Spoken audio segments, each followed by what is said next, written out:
ನಾವು ಮೆಣಸಿನಕಾಯಿ ಬೆಳೆಗಾರರು ವರ್ಷಾಲಿ ನಾವು 8ರಿಂದ 10 ಎಕರೆ ಕಂಪಲ್ಸರಿ ಇಡ್ತೀವಿ ನಾವು ಮೆಣಸಿನ ಗಿಡ.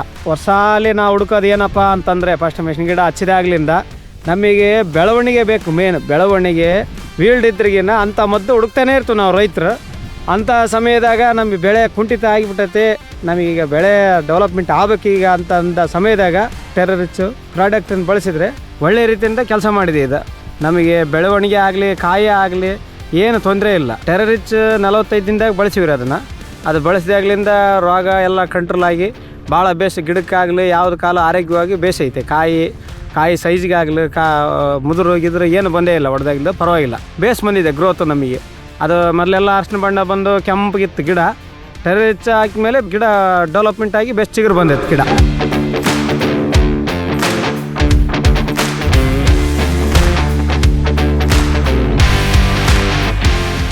ಮೊದಲಾಗ ಬಳಸಿದ್ದಕ್ಕನ್ನ ಈಗ ಜಾಸ್ತಿ ಇಳುವರಿ ಬಂದೈತಿ. ಮೊದಲಾಗ ಒಂದು 30-35 ಕ್ವಿಂಟಾಲ್ ಬಂದೈತಿ. ಇದು ಯೂಸ್ ಮಾಡಿದ ಮೇಲೆ ಎಕರಾಕು 45-50 ಕ್ವಿಂಟಾಲ್ವರೆಗೂ ಬಂದೈತಿ. ಹಸೆ ಕಾಯಿರ್ತೀವಿ ನಾವು, ಚೆನ್ನಾಗೈತಿ.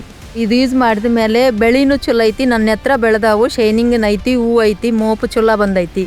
ಮೆಣಸಿನ ಸಸಿ ಹಚ್ಚಿದ ಮೇಲೆ 1 ತಿಂಗಳಕ್ಕೂ ಈ ಟೆರರಿಚ್ ಯೂಸ್ ಮಾಡೀವಿ. ಆವಾಗಲಿದ್ದ ಬೆಳವಣಿಗೆ ಚಲೋ ಆಗೈತಿ.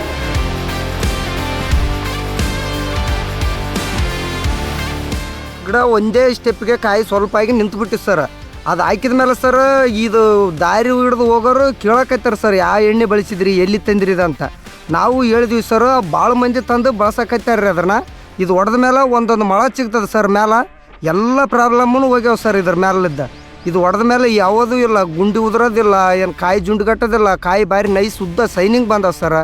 ಅದಾದ್ಮೇಲೆ ಫಲ ಉದುರ್ತಿತ್ತು, ಕೆಂಪು ರೋಗ ಇತ್ತು ಸರ್. ಇದೇ ಬಳಸ್ಬೇಕು ಸರ್. ಇದು ಎಣ್ಣೆ ಬಳಸಿದ್ರೆ ಯಾವ ಪ್ರಾಬ್ಲಮ್ ಅನ್ನೋದೇ ಮಾತೇ ಇಲ್ಲ ಸರ್. 4 ದಿನಕ್ಕೊಮ್ಮೆ 5 ದಿನಕ್ಕೊಮ್ಮೆ ಬೇರೆ ಎಣ್ಣೆ ಬಳಸೋದಕ್ಕಿಂತ ಮಾತ್ರ ಟೆರರಿಚ್ ಬಳಸಿದ್ರೆ ಒಳ್ಳೇದು ಸರ್ ಅಂತ ಹೇಳ್ತೀವಿ ನಮ್ಮ.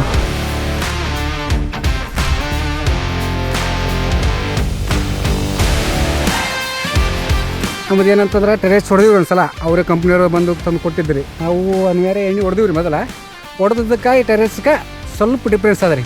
ಡಿಫ್ರೆನ್ಸ್ ಏನಂತಂದ್ರೆ ಕೊಲ್ಲೆ ಚಿಗುರು ಜಾಸ್ತಿ ಬರ್ತದೆ ರೀ. ಒಂದೇದು ಹೂವು ಫ್ಲವರ್ಸ್ ಭಾಳ ನೀಟ್ ಬಂದದೆ ರೀ. ಗಿಡ ಚಿಗುರು ಜಾಸ್ತಿ ಬರ್ತದೆ ರೀ. ಅಂದರೆ ನಮ್ಮ ಗಿಡ ಹೈಟ್ ಆಗ್ತದೆ ರೀ. ಇದು ಹಗಲಾಗ್ಯದ ರೀ. ಹಗಲಾಗಿ ಏನಂತಂದ್ರೆ ಈ ಕೊಲ್ಲೆ ಚಂದ ಆಗ್ಯದ ರೀ. ಮತ್ತು ಏನಪ್ಪ ಕಾಯಿ ಚಂದ ಹಿಡಿದ್ರಿ. ಮೇಲೆ ಏನಪ್ಪ ಅಂತಂದ್ರೆ ಫ್ಲವರ್ ಇನ್ನೂ ಭಾಳ ಅದ ರೀ. ಬುಡ್ಕೊಂಡು ಸ್ಟೆಪ್ ಕಾಯಿ ಕಟ್ಕೊಂಡು ಅದರಿಂದ ಕಟ್ಕೊಂಡದ ರೀ. ಈ ಮೇಲಪ್ಪ ಫ್ಲವರ್ ಅದ್ರಿ. ಇನ್ನು ಮುಂದೆ ಅದೇ ಸ್ಪ್ರೇ ಮಾಡ್ಬೇಕಂತ ಮಾಡೀವಿ ರೀ. ಮತ್ತೇನಪ್ಪ ಅಂತಂದ್ರೆ ಟೆರರಿಚ್ 2 ಸಲ ಹೊಡೆದಿವ್ರಿ. ಈಗ ಇನ್ನು ಮುಂದಿನ ಸ್ಪ್ರೇನೇ ಅದೇ ಮಾಡ್ಬೇಕಂತ ಮಾಡೀವಿ ರೀ. ಟೆರರಿಚ್ ಬಳಸಿದಕ್ಕೂ ಬಳಸಲಾರ್ದಕ್ಕೂ ಭಾಳ ವ್ಯತ್ಯಾಸ ಸರ್. ಇದು ಬಳಸಲಾರ್ದ ಮೊದಲೇ ಒಂದು 15-10 ಕ್ವಿಂಟಲ್ ಬರ್ತದ ಅನ್ನೋ ಲೆಕ್ಕದಕ್ಕಿತ್ತು. ಈಗ ಇದು ಬಳಸಿದ ಮೇಲೆ ಒಂದು 25 ತನಕ ಕಾಪು ಕಟ್ಕೊಂತದ ಅಂತ ಹೇಳ್ತೀವಿ ಸರ್. ಕಾಯಿ ಇಷ್ಟು ದಮ್ಮ, ಇಷ್ಟು ತೇಜ, ಇಷ್ಟು ಗ್ರೀನ್ ಕಾಯಿ ಇದ್ದಿದ್ದಿಲ್ಲ ಹೋದ ವರ್ಷ. ವೈಟ್ ಕಲರ್ ಇತ್ತು ರೀ. ಈ ಸಲ ಏನಪ್ಪ ಅಂದ್ರೆ ಲೆಂತ್ ಜಾಸ್ತಿ ಅದ ರೀ. ಇದು ಹೊಡೆದ ಮೇಲೆ ಸರ ಹಿಂಗೆ ಬಂದೈತೆ ಸರ್ ಕಾಪು.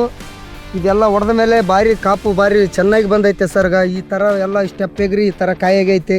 ಕಾಯಿ ಭಾರಿ ಸೈನಿಂಗ್ ಬಂದೈತೆ, ಟೊಂಕ್ ಮಟ್ಟ ಬಂದೈತೆ ಸರ್. ಒಂದೇ ಅದು ಹೊಡೆದ ಮೇಲೆ ಟೆರರಿಚ್ ಹೊಡೆದ ಮೇಲೆ. ಈ ಟೆರರಿಚ್ ಯೂಸ್ ಮಾಡಿದ ಮೇಲೆ ಚಲೋ ಆಗೈತಿ. ಪೀಕ್ ಚಲೋ ಬಂದೈತಿ, ರೊಕ್ಕನೂ ಬಂದಾವು. ನಮ್ಮ ಬಿಸ್ನೆಸ್ ಮಾಡಿಕೊಟ್ಟಿವಿ. ನಮ್ಮ ಮಗ ಖುಷಿ ಆಗ್ಯಾನ.